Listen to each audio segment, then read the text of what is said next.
दोस्तों मैं विकास मौर्य आप सभी का अपने YouTube चैनल विनर एजुकेशन पर पुनः एक बार हार्दिक स्वागत करता हूं। आज हम पढ़ने वाले वो हमारा टॉपिक दे रखा है घनाभ। आप देख सकते हो घनाभ एक ठोस आकार हो, आपके पास जैसे घन दे रखा है, घनाभ दे रखा है, बेलन, शंकु, ये कौन सी आकृति कहलाती है? 3D आकृति कहलाती है। हम ऐसे बोल सकते हैं ये सभी आकृति त्रिविमीय आकृति होती है क्योंकि इनकी विमाएं कितनी होती है? 3। तो चलो आज का जो मैं टॉपिक दे रखा हूं वो है ठोस का पृष्ठीय क्षेत्रफल व आयतन। जो भी आपके पास ठोस वस्तु होगी, घन, घनाभ, बेलन, शंकु, इनका हम पृष्ठीय क्षेत्रफल भी निकालेंगे और आयतन भी निकालें। आप देख सकते हो किस प्रकार से हमने एक घन है तो घन का संपूर्ण पृष्ठीय क्षेत्रफल निकाले, उसका आयतन निकाल दिया और उसकी पूरी की पूरी जो जानकारी मैंने एक वीडियो में बता रखी थी। कुछ भैया बहनों ने पीछे का वीडियो नहीं देखा तो एक बार पीछे का वीडियो आप जरूर देखें। चलो आगे बात करते हैं घनाभ। ठीक है, तो आप देख सकते हो मैंने एक आकृति बना रखी जो आपके सामने है। ये क्या है? आपके पास आकृति जो दे रखी इस आकृति को हम क्या बोलते हैं? घनाभ। वैसे आप देख सकते हो जो घनाभ है, घनाभ कौन सी आकृति? एक 3D आकृति होती है, एक त्रिविमीय आकृति होती है क्योंकि इनकी विमा कितनी होती है? 3। आपने देखा होगा कुछ आकृति जैसे द्विविमीय आकृति है। द्विविमीय आकृति कौन कौन सी? जैसे मैंने ये बोल दिया हमारे पास एक वर्ग है, तो वर्ग कौन सी आकृति है? द्विविमीय आकृति, क्योंकि आप देख सकते हो वर्ग की 2 ही विमा होती है, एक तो लंबाई होती है, एक क्या होती है? चौड़ाई होती है। लेकिन इसकी एक विशेषता लंबाई जितनी उतनी क्या होती है? चौड़ाई। तो ये कौन सी आकृति हुई? ये एक द्विविमीय आकृति। वैसे आप देख सकते हो जो आयत हमारे सामने है, आयत भी कौन सी आकृति है? द्विविमीय आकृति। इसकी लंबाई और चौड़ाई समान नहीं होती। ठीक है, ये कुछ द्विविमीय आकृति, त्रिभुज भी होता है, चतुर्भुज है, पंचभुज है, षष्ठभुज है, ये सभी की सभी आकृति द्विविमीय आकृतियों की इसकी 2 ही विमा होती है, एक तो लंबाई है या एक ही चौड़ाई। या ऐसे भी बोल सकते हैं जो आकृति 2 ही दिशा में आगे बढ़ती है उसे हम क्या बोल सकते हैं? द्विविमीय आकृति बोल सकते हैं। लेकिन हमें यहाँ किसके बारे में पढ़ना है? ठोस का जो आप पृष्ठीय क्षेत्रफल आयतन निकालोगे, यहाँ हमारे पास त्रिविमीय आकृति होनी चाहिए। और त्रिविमीय आकृति किसे कहते हैं? बस आपको इतना सा ध्यान रखना है, जो त्रिविमीय आकृति वो 3 दिशा में आगे बढ़ेगी। जैसे आपका एक घनाभ है, ये तो इसकी क्या होगी? लंबाई। ठीक है, ये इसकी क्या हो जाएगी? चौड़ाई। आप देख सकते हो ये जैसे आपके पास लंबाई दे रखी है, मैंने यहाँ कर दी, ये लंबाई आपकी, ये क्या हो जाएगी? इसकी चौड़ाई, ये क्या हो जाएगी? इसकी ऊंचाई। तो 3 विमा होगी, एक तो आपकी लंबाई है, एक ही इसकी चौड़ाई, ये इसकी क्या हो जाएगी? ऊंचाई। यानी ये 3 दिशा में आगे बढ़ रही है, एक तो लंबाई की ओर, एक चौड़ाई की ओर, एक ही ऊंचाई की ओर। जो 3 दिशा में आगे बढ़ती उन आकृति को हम क्या बोल सकते हैं? त्रिविमीय आकृति बोल सकते हैं। तो चलो घनाभ किसे कहते हैं? घन जैसे पढ़ा आपने, घन में तो आपने क्या देखा? लंबाई, चौड़ाई, ऊंचाई हमारे पास समान होती है। लेकिन इसमें आप देख सकते हो जो आपको लंबाई दे रखी, मैं ऐसे कहूँ से आपकी यहाँ से यहाँ तक इसकी क्या हो गई? लंबाई। ठीक है, और यदि मैं इसकी ये कहूँ, ये आपकी क्या दे रखी है? चौड़ाई दे रखी है, हमारी क्या हो जाएगी? चौड़ाई, और ये क्या हो जाएगी? ऊंचाई। ये है लंबाई, ये है चौड़ाई, ये क्या हो जाएगी? ऊंचाई। 3 दिशा होगी, लंबाई की ओर, चौड़ाई की ओर, ऊंचाई की ओर। तो घनाभ किसे कहते हैं? ऐसी त्रिविमीय आकृति जिसकी लंबाई, चौड़ाई, ऊंचाई अलग अलग माप की होती है उसे हम क्या बोल सकते हैं? घनाभ बोल सकते हैं। ठीक है, तो घनाभ में आप देखोगे, घनाभ की आपको लंबाई, जो चौड़ाई होगी, चौड़ाई और ऊंचाई क्या होगी? अलग अलग। यदि लंबाई, चौड़ाई, ऊंचाई समान है तो उसे हम क्या बोल सकते हैं? घन बोल सकते हैं। लेकिन घनाभ जो होगा ना, घनाभ की लंबाई, चौड़ाई, ऊंचाई आपको अलग अलग ही मिलेगी। ठीक, ये घनाभ हो गया। तो घनाभ की एक बार वापस परिभाषा सुन लो। घनाभ किससे कहते हैं? ऐसी त्रिविमीय आकृति जिसकी लंबाई, चौड़ाई, ऊंचाई अलग अलग माप की होती है और प्रत्येक पृष्ठ आयताकार होता है, उसे हम क्या बोल सकते हैं? घनाभ बोल सकते हैं। चलो बात नाम आ गया पृष्ठ का। तो पृष्ठ किसे कहते हैं? तो आपने देखा होगा कोई भी आपके पास जो घनाभ के आकार की कोई वस्तु, जिसे हम बोल सकते हैं एक ईंट है, आपके पास किताब है, अन्य बहुत सारी जैसे अलमारी है, फ्रिज है, तो ऐसे बहुत सारी ऐसे आकृति जो घनाभ के आकार की होती हैं, उसके पृष्ठ कितने होते हैं? कितने उसके फलक होते हैं या पृष्ठ होते हैं? तो देखो मेरे सामने एक डिब्बा दे रखा है, इसके हम देखते हैं पृष्ठ कितने हैं। ये तो हमारा पहला पृष्ठ हो गया, एक पृष्ठ, ये दूसरा पृष्ठ, ये तीसरा पृष्ठ, और ये कौन सा जाएगा? चौथा पृष्ठ। तो 4 पृष्ठ हो गए, एक ऊपर का भाग, ये 5वां पृष्ठ, और नीचे का भाग कितने पृष्ठ हो जाएंगे? 6 पृष्ठ हो जाएंगे। तो घनाभ की बात कर रहे हैं, घनाभ की कितने पृष्ठ होते हैं? या फलक भी बोल सकते हो या क्या बोल सकते हो? पृष्ठ बोल सकते हो। तो कितने होंगे? 1 2 3 4 5 और 6, यानी इसके कितने फलक होते हैं? 6 फलक होते हैं। चलो मैं ऐसे बोल दूं, पृष्ठ भी बोल सकते हैं या क्या भी बोल सकते हैं, फलक। तो घनाभ के कितने पृष्ठ होते हैं, 6। अब कौन कौन से होते हैं और कैसे होते हैं, तो आप देख सकते हो कौन कौन से होंगे। 4 तो दीवार हो जाएगी, 1 2 3 4 दीवार हो गई। एक ऊपर इसको ढकने के लिए चाहिए, एक नीचे पेंदा चाहिए। तो आपको कितने पृष्ठ मिलेंगे, इसके 6 पृष्ठ मिलेंगे। अब 6 पृष्ठ आप देख सकते हो। इस आकृति मैंने क्या किया है, एक घनाभ बना दी, इसके भी कितने पृष्ठ हैं, 6 पृष्ठ आप देख सकते हो। 1 2 3 नंबर, 4 नंबर, ये 5 नंबर और ये 6 नंबर, इसके कितने पृष्ठ हो गए, 6। अब कौन कौन से आप देख सकते हो। एक तो ये पृष्ठ है जो मैंने साइड बना रखा है, ठीक है। ये जो नीचे का पृष्ठ आपको दे रखा है, ये जो आपको नीचे का पृष्ठ मिला, ऐसे ये दूसरा पृष्ठ, ये तीसरा, चौथा, पांचवा और ये छठा, आपको 6 पृष्ठ मिल रहे हैं। अब 6 पृष्ठ होते कैसे हैं, सभी के सभी आप देखोगे पृष्ठ आयताकार होते हैं, लेकिन उनमें कुछ पृष्ठ सर्वांगसम होते हैं जो एक दूसरे को पूरा पूरा ढक लेते हैं, और वो होते हैं सम्मुख पृष्ठ। तो आप देख सकते हो, एक बार ध्यान देना, आपको ये जो 1 नंबर पृष्ठ जो दे रखा है, ये पृष्ठ और इसके जस्ट सामने वाला, ये दोनों एक दूसरे को पूरा पूरा क्या कर सकते हैं, ढक सकते हैं, क्योंकि ये दोनों कैसे हैं, सर्वांगसम है। तो आपको ये ध्यान देना है कि जो घनाभ दे रखा है, घनाभ के सम्मुख पृष्ठ कैसे होते हैं, सर्वांगसम। ये इसका क्षेत्रफल जितना उतना ही 3 नंबर का आएगा, ठीक है। वैसे आप देखो, एक तो जो पीछे का पृष्ठ दे रखा है और इसके आगे का, तो पीछे का पृष्ठ ये आयताकार है, तो आप देख ये जो पृष्ठ है, ये पृष्ठ और ये पृष्ठ दोनों क्या हो जाएंगे, सर्वांगसम हो जाएंगे, एक दूसरे को पूरा पूरा ढकेंगे, ठीक है। वैसे ही आप देखो, ऊपर का पृष्ठ और नीचे का पृष्ठ एक दूसरे क्या होंगे, सर्वांगसम। यानी ये जो डिब्बा दे रखे हैं, इसमें आप देखोगे कौन कौन से पृष्ठ एक दूसरे को पूरा पूरा ढक सकते हैं। तो मैं इस पृष्ठ की बात करता हूँ, ये पृष्ठ जितना, इसका क्षेत्रफल जितना उतना ही इस पृष्ठ का होगा। यानी ये जो सम्मुख शीर्ष है, एक दूसरे को पूरा पूरा ढकते हैं, ये सर्वांगसम होंगे। और ये है कैसा, आयताकार। वैसे ये पृष्ठ देखो, ये जो पृष्ठ, ये भी आयताकार और नीचे का पृष्ठ भी कैसा दे रखे हैं, आयताकार। तो आपको ये देखना है, इसमें आपसे ये कहा जाए कि घनाभ के जो सम्मुख पृष्ठ है वो कौन कौन से सर्वांगसम होते हैं और कितने जोड़े होते हैं। तो एक युग्म सर्वांगसम का 2 और 3 युग्म आपको कैसे मिलेंगे, सर्वांगसम मिलेंगे, जो एक दूसरे को पूरा पूरा ढकते हैं। हमने बात कर ली पृष्ठ की, तो पृष्ठ कितने हो गए, 6 पृष्ठ हो गए। अब बात करते हैं इसके किनारे भी होते हैं। किनारे किससे कहते हैं, ये मैंने पीछे की वीडियो में भी आपको बता रखा है, किनारे किससे कहते हैं। ये बोलता है जहां पे 2 पृष्ठ मिलते हैं वो आपका क्या बनता है, कि किनारा बनता है। चलो पृष्ठ की बात करते हैं, तो कौन कौन सा पृष्ठ, ये आपका एक पृष्ठ हो गया, क्या एक ऊपर का पृष्ठ हो गया, एक जगह मिल रहे हैं, तो ये हमारा क्या हो जाएगा, एक ही किनारा, एक किनारा। वैसे ये पृष्ठ है, एक ऊपर वाला, 2 किनारे। अब यहाँ से देखेंगे 3 किनारे, ऐसे ये 4 किनारे, ठीक है। वैसे हम देखें, एक तो ये पृष्ठ है, एक ये पृष्ठ 5 किनारे, यहाँ से 6 किनारे, 7 किनारे, एक ही 8, 9 किनारे, 10, एक यहाँ से 11 और ये 12।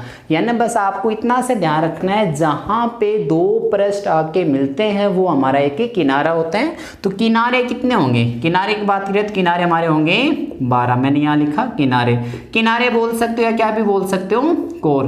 तो किनारे और कोर की बात करें कितने होते हैं, 12। किनारे किससे कहते हैं, जहाँ पे 2 पृष्ठ आके मिलते हैं वो हमारा एक ही किनारा होता है, ठीक है।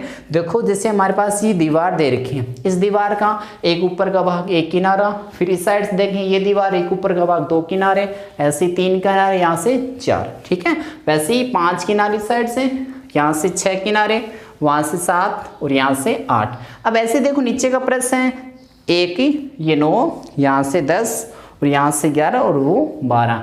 तो कितने किनारे होंगे, 12 किनारे। किनारे कहते किसे, जहाँ पे 2 पृष्ठ आके मिलते हैं वो हमारा एक ही किनारा भी बोल सकते हैं या कोर भी बोल सकते हैं, ठीक है। उसके बाद बात करते हैं शीर्ष की, इसके कितने शीर्ष होते हैं।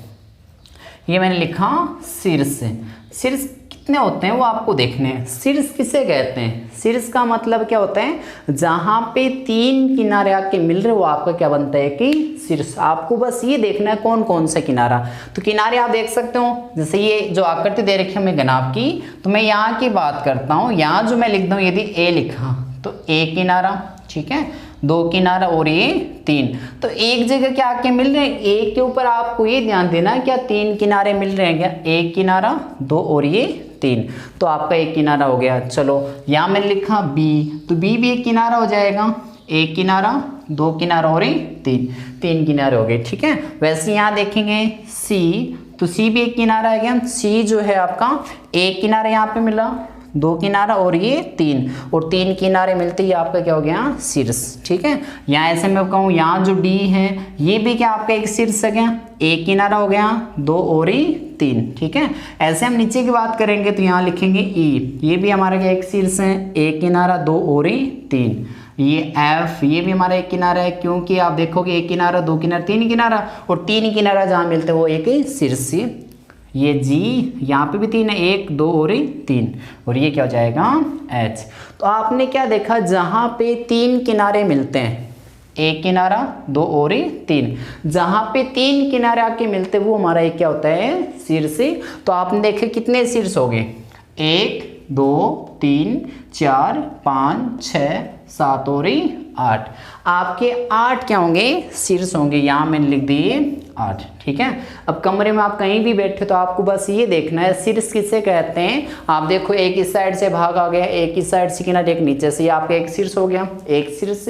वैसे दो शीर्ष, तीन, चार, पाँच, छः, सात और 8, तो 8 आपके क्या होंगे, शीर्ष होंगे। ठीक है, तो आपने क्या देखा, हमारे पास जो फलक है इन सभी फलकों को मैंने अलग अलग कर रखा है।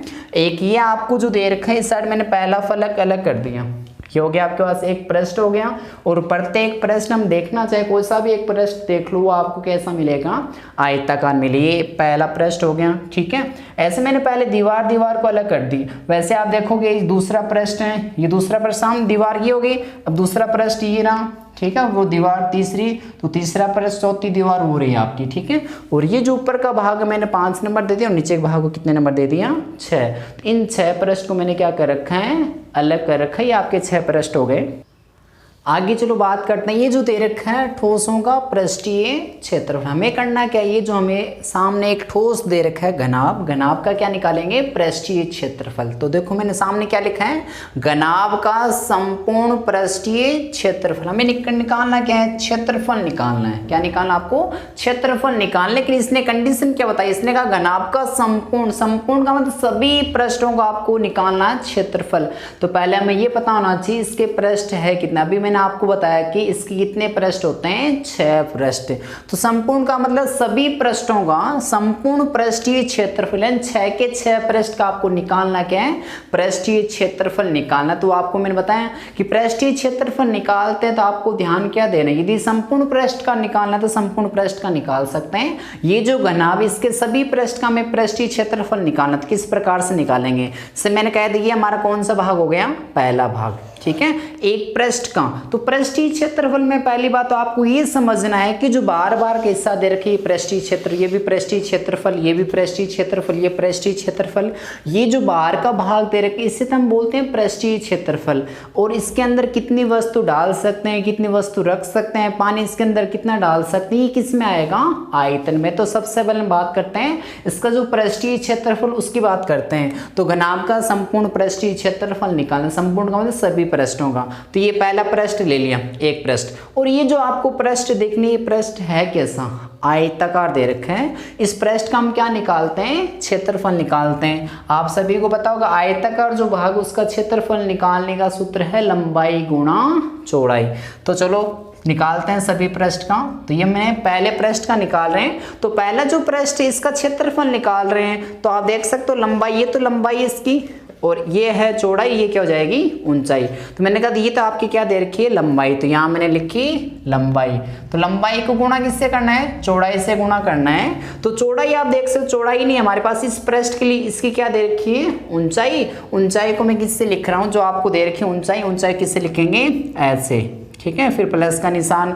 ये तो पहला पृष्ठ हो गया। ऐसे ही दूसरे पृष्ठ का निकालते हैं। तो दूसरे पृष्ठ में आप देख सकते हो ये जो पृष्ठ दे रखी है, पृष्ठ भी कैसे है, आयताकार दे रखी। इस पृष्ठ का क्षेत्रफल कैसे निकालेंगे, ये तो हमें क्या दे रखी है, यानी आयताकार पृष्ठ का क्षेत्रफल निकालने सूत्र क्या है, लंबाई गुणा चौड़ाई। तो यहाँ लंबाई की जगह ये हमारी क्या रहेगी, चौड़ाई। चौड़ाई किससे लिखेंगे, 20 से। गुणा किससे करना है, ये जो आपको दे रखी लंबाई गुणा चौड़ाई, और चौड़ाई किसका काम करेगी, ऊंचाई का। तो मैंने लिखा h, फिर प्लस का निशान। ऐसे आपको आगे का भाग देखना है। ऐसी तीसरे पृष्ठ का निकालेंगे। तीसरा पृष्ठ आप देख सकते हो, ये तो हमारा पहला पृष्ठ हो गया जिसका हमने क्षेत्रफल निकाल, इस एक पृष्ठ का निकाल दिया। इस एक पृष्ठ को रखने से कितना स्थान घेरता है वो निकाल दिया, ठीक है। वैसे आप देख सकते हो ये दूसरा पृष्ठ है, इसका भी निकाल दिया। जो तीसरा पृष्ठ दे रखा है, तीसरे पृष्ठ का हमें करना क्या है, क्षेत्रफल निकालना। किस प्रकार से निकाले, तीसरा पृष्ठ भी कैसा है, आयताकार। तो क्षेत्रफल कैसे निकालते हैं, एक तो हमारे पास क्या है, लंबाई, तो ये होगी लंबाई। लंबाई को गुणा करना होता है चौड़ाई से, लेकिन चौड़ाई की जगह हमारे पास ये है ना, ये किसका काम करेगी, ऊंचाई का, तो यहाँ लिख दिया h, ठीक है। ऐसे ही हमारा कौन सा पृष्ठ हो गया, 4 नंबर पृष्ठ। अब 4 नंबर पृष्ठ भी कैसा, आयताकार पृष्ठ, इसका भी हमें निकालना क्या है, क्षेत्रफल निकालना। किस प्रकार से निकालेंगे, ये हमारी क्या रहेगी, लंबाई। आयताकार पृष्ठ का क्षेत्रफल कैसे निकालते हैं, लंबाई गुणा चौड़ाई।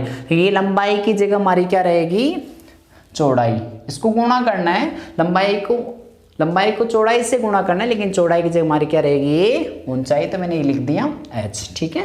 ये तो 4 दीवार का निकाल दिया। ये आपके पास पहला पृष्ठ, ये है पहला पृष्ठ, दूसरा, तीसरा और चौथा।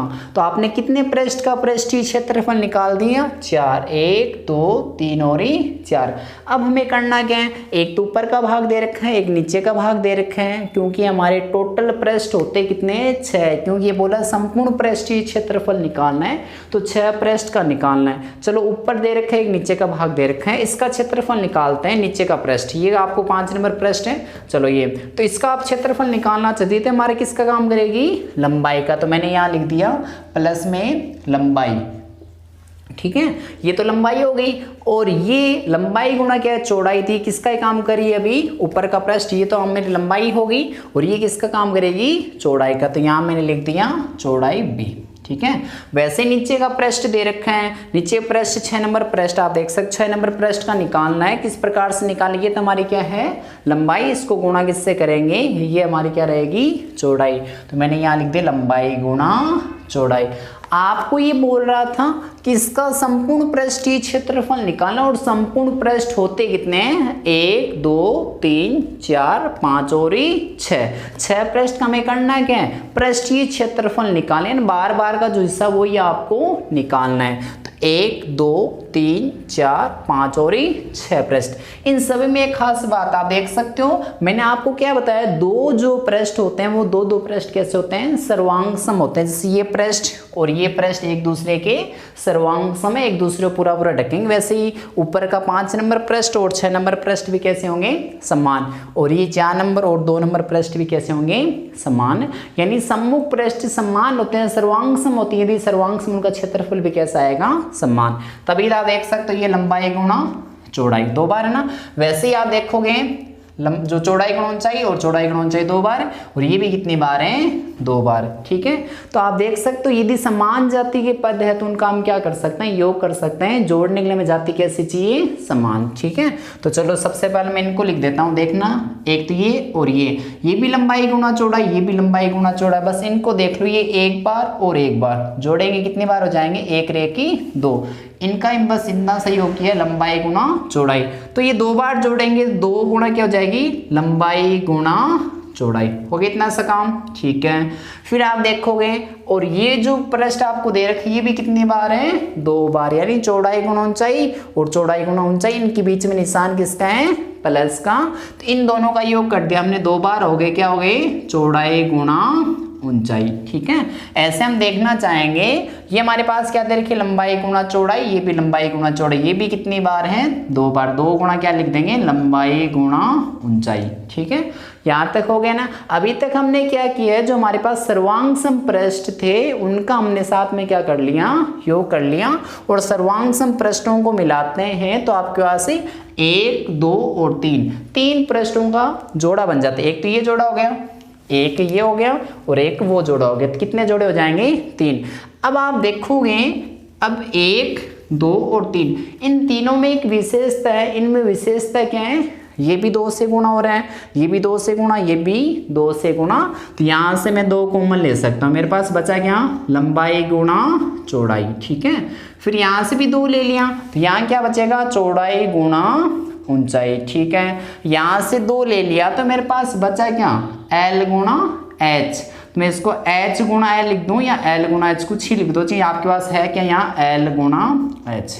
यहाँ तक हो गया। इनमें दो कॉमन ले लिया, l और b, यहाँ से b और h, यहाँ से l और h हो गया इतना। अब थोड़ा सा सरल करते हैं। आपको ये पता है सहजातीय पद उनको गुणा करते हैं तो उनकी घातों का योग करते हैं। यदि हमारे पास आधार समान तो आधार को वही रखते हैं, उनकी घातों क्या करते हैं, योग। लेकिन यहाँ जो पद आपको दे रखे हैं वो अलग अलग है, लंबाई और चौड़ाई यानी अलग अलग जातीय पद है, विजातीय पद है। इनको गुणा करते तो गुणा का निशान हट जाता है। जैसे आपने किया होगा a और b को गुणा, तो गुणा करते हैं तो a b आ जाता है। वैसे ही हम क्या करेंगे, l और b को गुणा करेंगे तो l b, ये b h plus H L, ये हमारा क्या हो गया, ये सूत्र हो गया घनाभ का संपूर्ण पृष्ठीय क्षेत्रफल। मैंने आपको बताया किस प्रकार से निकलता है ये, तो आप देख सकते, ये तो निकालने का तरीका हो गया। यदि आपको एग्जाम पूछेगा नहीं तरीका, बस आपको सूत्र याद होना चाहिए और ये भी समझ में आना चाहिए किस प्रकार से सूत्र निकला है। तो मैंने लिखा है घनाभ का संपूर्ण पृष्ठीय क्षेत्रफल। कितने पृष्ठ होते हैं, 6 पृष्ठ का पृष्ठीय क्षेत्रफल निकाल दिए, आपके पास सूत्र आ गया। तो यहाँ लिख रहा हूँ 2 कोष्ठक के अंदर क्या लिखोगे, लंबाई गुणा चौड़ाई प्लस चौड़ाई गुणा ऊंचाई प्लस ऊंचाई गुणा लंबाई, ठीक है। और याद किस प्रकार से करो, एकदम आसान सूत्र है। आपको 2 से गुणा करना है, किसको, पहले तो लंबाई लिखनी है, लंबाई आ गई, फिर चौड़ाई, चौड़ाई 2 बार, फिर ऊंचाई, ऊंचाई 2 बार, लास्ट में लंबाई, यानी हर चीज 2 बार आएगी। लेकिन क्रम का ध्यान रखना है। सबसे पहले आपने क्या देखा, लंबाई 1 बार आ गई, ठीक है, लंबाई 1 बार, फिर चौड़ाई 2 बार, फिर ऊंचाई 2 बार, फिर लंबाई आ जाएगी जो रह गई, ठीक है। ये हमारे क्या जाएगा, घनाभ का संपूर्ण पृष्ठीय क्षेत्रफल। तो घनाभ के संपूर्ण पृष्ठीय क्षेत्रफल आपके सामने। आगे जो दे रखा हमें, आप देख सकते हो, हमने घनाभ का संपूर्ण पृष्ठीय क्षेत्रफल निकाल दी थी। हमें संपूर्ण पृष्ठीय क्षेत्रफल निकालना, तो ये हमारे पास एक सूत्र होगा। अब आगे ये बोल रहा है कि घनाभ की 4 ही दीवारों, 4 दीवार का पृष्ठीय क्षेत्रफल निकालना है। और 4 दीवार होने का मतलब 1 दीवार, 2, 3 और 4, यानी ऊपर का भाग नहीं है, ढक्कन नहीं है, और नीचे का क्या नहीं है, पेंदा नहीं है। 4 ही दीवार का आपको क्या निकालना है, पृष्ठीय क्षेत्रफल। तो चलो देख सकते हो हमारे सामने डिब्बा है, इसका ऊपर का भाग नहीं है और नीचे का भाग नहीं, बस हमें इतना ही देखना है कि इसकी कितनी दीवार है, 4 दीवार, और 4 ही दीवार का पृष्ठीय क्षेत्रफल निकल। जैसे आपने देखा होगा प्रश्न, बहुत सारे प्रश्न आते हैं, वो कहता है कि 4 दीवार के ऊपर पेंट करवाना है, तो आपको ये बताना है कि कितने एरिया में आप पेंट करा रहे हो। तो उसके लिए आपको क्या पता होना चाहिए, 4 दीवार का पृष्ठीय क्षेत्रफल निकालने का सूत्र पता होना। चलो सूत्र बनाते हैं। तो सबसे पहले आप देख सकते हो 4 दीवार का ऊपर का भाग नहीं है और नीचे का भाग ही नहीं है, बस 4 ही दीवार है, 4 ही पृष्ठ है। तो चलो पहला पृष्ठ हो गया, पहली दीवार हो गई, इसका क्षेत्रफल निकालते हैं। तो कैसे निकालेंगे, जो ये आयताकार भाग, इसका क्षेत्रफल, बस इतनी सी दूर का क्षेत्रफल निकालना है। किस प्रकार से निकालोगे, ये तो आयताकार भाग, उसका क्षेत्रफल निकालना, सूत्र लंबाई गुणा चौड़ाई। तो लंबाई तो हमारे पास लंबाई रहेगी, लंबाई गुणा चौड़ाई, लेकिन चौड़ाई आप देख सकते हैं हमारे किसका काम करेगी, ऊंचाई का। तो ये मैंने लिख दिया h, पहला पृष्ठ हो गया। वैसे चलो दूसरे पृष्ठ का हम क्या निकालते हैं, पृष्ठीय क्षेत्रफल। ये भी आयताकार है, इसका क्षेत्रफल कैसे निकालेंगे, लंबाई गुणा चौड़ाई। लंबाई तो किसका काम करेगी यहाँ पे, b यानी चौड़ाई का, और ये जो चौड़ाई है वो किसका काम कर रही है, ऊंचाई का। ये लिख दिया ऊंचाई, ठीक है। वैसे आप देखो ये जो तीसरा पृष्ठ दे रखे, इसका पृष्ठीय क्षेत्रफल निकालते हैं, तो लंबाई गुणा चौड़ाई। तो लंबाई का काम कर रही है, तो मैंने लिख दिया लंबाई गुणा किससे करेंगे, ये है ऊंचाई, तो यहाँ आ जाएगा h। हो गया इतना काम। वैसे आप देख सकते हो इस भाग की बात करेंगे, ये भी आपको आयताकार भाग दे रखा है, लंबाई किसका काम करेगी, यहाँ पे चौड़ाई का, गुणा कर देंगे। ऊंचाई किसका काम करेगी, जो आपको चौड़ाई वो किसका काम करेगी, ऊंचाई का। तो हमने कितने पृष्ठ का निकाल दिया, 4 पृष्ठ, 1, 2, 3 और 4। तो सबसे पहले आपको ध्यान ये देखना है कि पर्सन जो बोल रहा है, पर्सन के अकॉर्डिंग हमें काम करने। इसने कहा 4 दीवार का पृष्ठीय क्षेत्रफल निकालना है, 1, 2, 3 और 4 दीवार होगी, ठीक है। अब चलो सरल करते हैं। अब आप देख सकते हैं इसमें 2-2 पृष्ठ तो सर्वांग सम है, क्योंकि यदि इन्हीं की बात करो तो इसकी 4 दीवार का मतलब ऊपर का भाग हमने निकाल दिया और साइड का भाग निकाल दिया, ठीक है। तो कितनी दीवार, 4, तो 1 दीवार, ठीक है। फिर इसके सामने दूसरी दीवार, ये तीसरी दीवार है, एक जो पीछे की दीवार है 4 नंबर, 1 नंबर दीवार, 2 नंबर दीवार, 3 और 4 दीवार का हमने क्या निकाल लिया, पृष्ठीय क्षेत्रफल। चलो इसको सरल करते हैं। तो आप देख सकते हो L गुणा H और L गुणा H। तो L गुणा H कितनी बार है, 2 बार। यदि सहजातीय पद उनका योग कर सकते हैं, 1 और 1 कितने हो जाएंगे, 2 से गुणा हो गया क्या, लंबाई गुणा चौड़ाई। वैसे ये और ये भी कितनी बार, 2 बार। यहाँ लिख दूंगा 2 गुणा चौड़ाई गुणा ऊंचाई, हो गया इतना।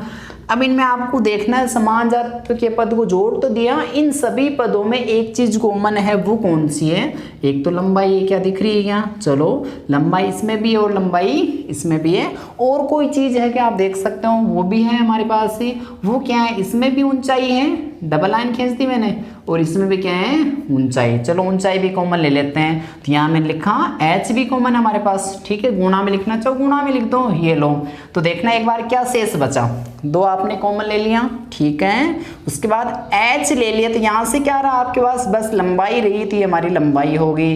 वैसे आप देखोगे 2 आपने कॉमन ले लिया, H भी आपने कॉमन ले लिया, क्या रह गया, B। ये हो गया हमारा एक ही सूत्र, ठीक है। इसको सही से लिखो या आसानी से याद, तो उसके लिए आप क्या कर सकते हो, 2 तो अपनी जगह है, 2 से गुणा करेंगे, H को बाद भेज दूंगा, लंबाई प्लस चौड़ाई। ये किसका सूत्र है, आयत के परिमाप का सूत्र। आयत के परिमाप को बस इतना सा ध्यान रखना, आयत के परिमाप का सूत्र आपने छोटी क्लासों में याद किया है, वो का वो है 2 कोष्टक लंबाई प्लस चौड़ाई, बस ऊंचाई को लास्ट में लिख दो, यानी आयत के परिमाप को गुणा ऊंचाई से कर देंगे, तो 4 दीवार का पृष्ठीय क्षेत्रफल। तो यहां लिख देता हूं, तो 4 दीवार का पृष्ठीय क्षेत्रफल सूत्र 2 कोष्टक क्या लिखेंगे, लंबाई प्लस चौड़ाई। ये तो आयत का परिमाप का है, इसको गुणा किससे करेंगे, ऊंचाई से। यानी आपने देखा आयत का परिमाप यानी 4 दीवार कैसी बनी है। तो सबसे पहले आपने ध्यान दिया होगा, पहले नीचे ईंटें रखते हैं, नीचे ईंट रख दी, इस साइड रख दी, इस साइड रख दी, इस साइड रख दी और इस साइड रख दी, यानी बाउंड्री बना लेते हैं, नीचे नीचे का भाग। एक ईंट रख देना, जैसे जैसे आप ईंटों की संख्या रखोगे वैसे वैसे दीवार बन जाएगी, और चारों साइड दीवार क्या हो जाएगी, ऊपर तक आ जाएगी, और वो हमारी क्या हो जाएगी, 4 दीवार का पृष्ठीय क्षेत्रफल। तो आयत के परिमाप को गुणा करना है ऊंचाई से, ये 4 दीवार का पृष्ठीय क्षेत्रफल।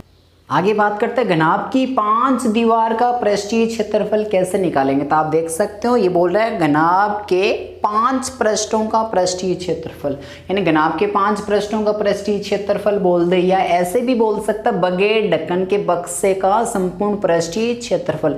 बगैर ढक्कन का मतलब उसकी क्या नहीं है, ढक्कन नहीं दे रखा, कितने पृष्ठ ही बचेंगे, ढक्कन नहीं होगा, तो आप देख सकते हो 5 ही पृष्ठ बचेंगे। तो चलो इसका क्षेत्रफल कैसे निकालेंगे, 5 पृष्ठों का निकालना है। तो इसमें 2 तरीके से निकाल सकते, बोले घनाभ के 5 पृष्ठों का पृष्ठीय क्षेत्रफल। अभी आपने 4 दीवार का निकाला, 4 दीवार का क्या था, 2 से गुणा करना है, लंबाई प्लस चौड़ाई, गुणा किससे कर देंगे, ऊंचाई से। तो हमने 4 दीवार का तो पृष्ठीय क्षेत्रफल निकाल रखा है। अब बस आपको यही तो बोल रहा है, एक ऊपर का भाग नहीं है, यानी बगैर ढक्कन का, यानी कितना भाग हो जाएगा, नीचे का भाग और ले लेंगे। और यदि आपके पास नीचे का भाग और होगा तो इसका सूत्र किस प्रकार से बनाएंगे, आप देख सकते हो 4 दीवार का तो पृष्ठीय क्षेत्रफल निकाल रखे हैं। अब आपको पढ़ना है कि नीचे का भाग और लगा, नीचे का भाग, इसका क्षेत्रफल कैसे निकालिए, तो हमारी क्या रहेगी, लंबाई। तो यहां मैं क्या कर दूंगा, जोड़ दूंगा, लंबाई नीचे के भाग का क्षेत्रफल निकाल, लंबाई से गुणा किसको करेंगे, चौड़ाई से। आप ऐसे भी कर सकते हो। तो आपने क्या किया, 4 दीवार का पहले से था आपके पास ही, आपने क्या कर दिया, एक नीचे का भाग और जोड़ दिया, तो 4 पृष्ठ और एक और पृष्ठ मिला दें, कितने पृष्ठ हो जाएंगे, 5 पृष्ठ। एक ऐसे भी कर सकते हो, या आप क्या भी कर सकते हो, ये भी सही है, ठीक है। ये एक और तरीका बता देता हूं आपको। तो आप क्या करोगे, 6 पृष्ठ का संपूर्ण पृष्ठीय क्षेत्रफल निकाल दिया घनाभ का। तो संपूर्ण पृष्ठीय क्षेत्रफल का सूत्र क्या होगा, 2 से गुणा करेंगे, लंबाई गुणा चौड़ाई प्लस चौड़ाई गुणा ऊंचाई प्लस ऊंचाई गुणा लंबाई। ये संपूर्ण पृष्ठीय क्षेत्रफल यानी 6 पृष्ठों का आपने पृष्ठीय क्षेत्रफल निकाल दिया। आपको 5 का ही निकालना है, तो 5 का निकालने क्या करना, हमें 1 का कम करना है। और कम कौन सा करना है, या तो ऊपर का कम करना है या नीचे का कम करना है। चलो कोई सा भी कम करो, यदि आपको ऊपर का कम करना, ऊपर का कम कर दो, सेम ही होगा, क्योंकि ऊपर का जो पृष्ठ है और नीचे का पृष्ठ कैसे होंगे, सर्वांग सम होगी, इनका क्षेत्रफल समान होगा। तो चलो नीचे का भाग कम करता हूं, तो ये मेरे पास क्या दे रखी है, लंबाई, इसमें से माइनस करेंगे क्योंकि ये 6 का है, 4 में एक जोड़ देंगे, या ऐसे नहीं करना चाहो आप ऐसे भी कर सकते हो। तो आप संपूर्ण पृष्ठीय क्षेत्रफल में से नीचे का भाग लंबाई गुणा, और ये हमारी क्या रहेगी चौड़ाई, हम कम करेंगे तो कितने पृष्ठ का आ जाएगा 5 पृष्ठ का पृष्ठीय क्षेत्रफल आ जाएगा। ठीक है, ये तो पृष्ठों की बात हो गई। 6 पृष्ठ का निकाल सकते हो, 4 का निकाल सकते हो, 5 का निकाल सकते हो। अब हमें क्या निकालना है, आयतन निकालना है, तो आयतन की बात करते हैं। आगे हम बात करते हैं घनाभ का आयतन। तो पहली बात ये समझ में आना चाहिए आयतन किससे कहते हैं, यानी किसी ठोस के द्वारा जो संपूर्ण स्थान घेरा जाता है उसे हम क्या बोलते हैं आयतन। से हम बात करते हैं हमारे शरीर की बात करते हैं, हमारे शरीर का आयतन कौन सा होगा, हमने जो पूरा स्थान घेर रखा है, जैसे आप देख सकते हो हमारा पूरा का पूरा जो ढांचा दे रखा है, ऊपर की त्वचा हो गई, हड्डियां हो गई, मांसपेशियां हो गई, तो पूरे पूरे भाग ने जो स्थान घेर रखा समझते हैं, हम कहते हैं कि थोड़ा सा स्थान नहीं घेरते हैं, हम समष्टि के अंदर आकाश के अंदर थोड़ा स्थान घेरते हैं, और इसे हम क्या बोल सकते हैं आयतन। तो आपने देखा होगा कोई बेलनाकार वस्तु है या घनाभ के आकार की है या घन के आकार की, तो उसके अंदर कितनी वस्तु डाल सकते हैं, पानी कितना डाल सकते हैं, या उसने टोटल कितना स्थान घेर रखा, उसको पिघालने के बाद कितनी वस्तु आने वाली। बस आयतन का मतलब ये समझो कि पूरा का पूरा ढांचा किस में आएगा, एक ही आयतन में आएगा। और घनाभ का आयतन निकालना चाहते हो तो घनाभ, इस घनाभाकार आकृति ने टोटल कितना स्थान घेर रखा वो उसका क्या हो जाएगा आयतन। चलो बात करते हैं, ये जो हमारे सामने एक किताब है ये कैसी आपको दे रखी घनाभ के आकार की, क्योंकि इसके कितने पृष्ठ है 1 2 3 4 5 और 6, तो आपको इसके टोटल कितने पृष्ठ मिले 6। अब हमें निकालना क्या है आयतन। इस किताब ने पूरा कितना स्थान घेर रखे, इसके कागज ने, ऊपर के कवर ने, टोटल जो स्थान घेर रखा वो किस में आएगा आयतन में।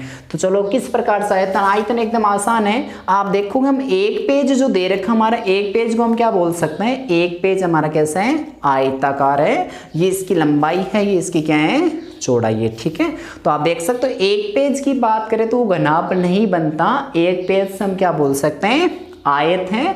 और इस एक पेज का क्षेत्रफल निकाल रहा हूं, एक पेज का क्षेत्रफल कैसे निकालते हैं, लंबाई गुणा चौड़ाई। ठीक है, एक पेज का हमने क्या निकाल दिया क्षेत्रफल। अब इसको ध्यान बस इतना सा देखना है, एक पेज और रखा तो थोड़ी सी क्या होगी ऊंचाई बढ़ी, एक पेज और रखा थोड़ी सी और ऊंचाई बढ़ी, ऐसे पेज रखे तो और ऊंचाई बढ़ी।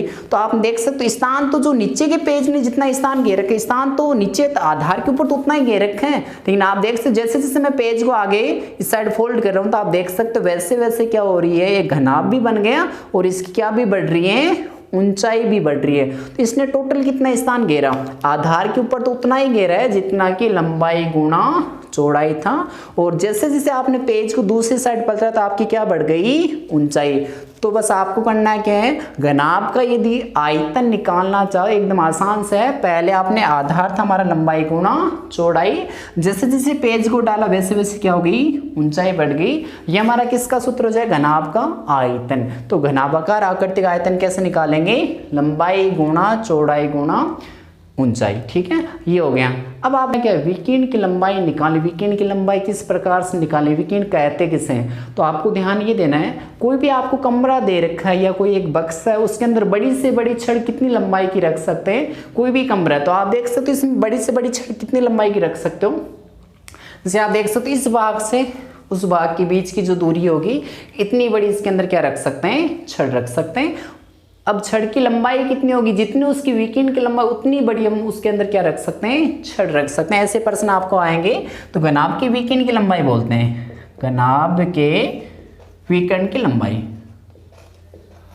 विकिरण की लंबाई। तो किसी का भी विकिरण निकालना जो एकदम आसान सूत्र होगा, सूत्र क्या देखो, सबसे पहले आपको विकिरण की लंबाई निकालने के लिए वर्गमूल का निशान लगाना है। समझ में आ गया, यदि आपको विकिरण की लंबाई निकालनी है तो आपको वर्गमूल का निशान लगाना है। तो इस जो घनाभ है, घनाभ की इकाई कौन कौन सी होती है, एक तो मैंने बताया ये लंबाई की ओर बढ़ता है तो लंबाई हो गई, तो लंबाई है तो लंबाई का स्क्वायर कर देंगे। क्या इसकी चौड़ाई भी है, क्या चौड़ाई है तो चौड़ाई का भी क्या कर देंगे स्क्वायर कर देंगे। क्या इसकी ऊंचाई है तो ऊंचाई का भी क्या कर देंगे स्क्वायर का। एकदम आसान है। सबसे पहले आपको वर्गमूल का निशान लगाना है, ये मैंने वर्गमूल का निशान लगा दिया। ठीक है, उसके बाद आपको ये देखना है कि जो आकृति घन है, घनाभ है, जो आपको वर्ग दे रखे हैं, आयत दे रखा है, कौन सी आकृति उसकी कौन कौन सी इकाई है उसके अकॉर्डिंग आप देख सकते हो। तो वर्गमूल का निशान लगा दिया। इसकी इकाई कौन कौन सी है, लंबाई होती है घनाभ में, चौड़ाई होती है और ऊंचाई होती है। तीनों का मैंने क्या कर दिया स्क्वायर लगा के उसके बीच में किसका निशान लगा देंगे प्लस का। ये घनाभ के विकिरण का क्या हो गया हमारे पास एक ही सूत्र हो गया। नमस्कार दोस्तों, मैं विकास मैरिया। जैसे आपने देखा हो गण और गनाभ के बारे में एकदम संपूर्ण जानकारी आपको बता रखी है। तो आप यदि वीडियो आप देख रहे हो तो इसी वीडियो का जो लिंक है आपको आगे से आगे शेयर करना, अपने जो भी मित्र है दोस्त हैं उन तक ये वीडियो पहुंचना चाहिए, ताकि वो भी इस वीडियो की सहायता से अपनी तैयारी को और बेहतर बना सकें। तो आपको इसी चैनल को, यदि आप चैनल के ऊपर नए हैं तो चैनल को सब्सक्राइब जरूर करना है। सब्सक्राइब यदि आप करते हो तो सबसे पहले आपके वीडियो का जो लिंक है आपके पास आ जाएगा, ताकि आप भी आगे इसको फॉरवर्ड कर सको। और चैनल को यदि आपको सब्सक्राइब करना और लाइक करना ना भूलें। जय हिंद।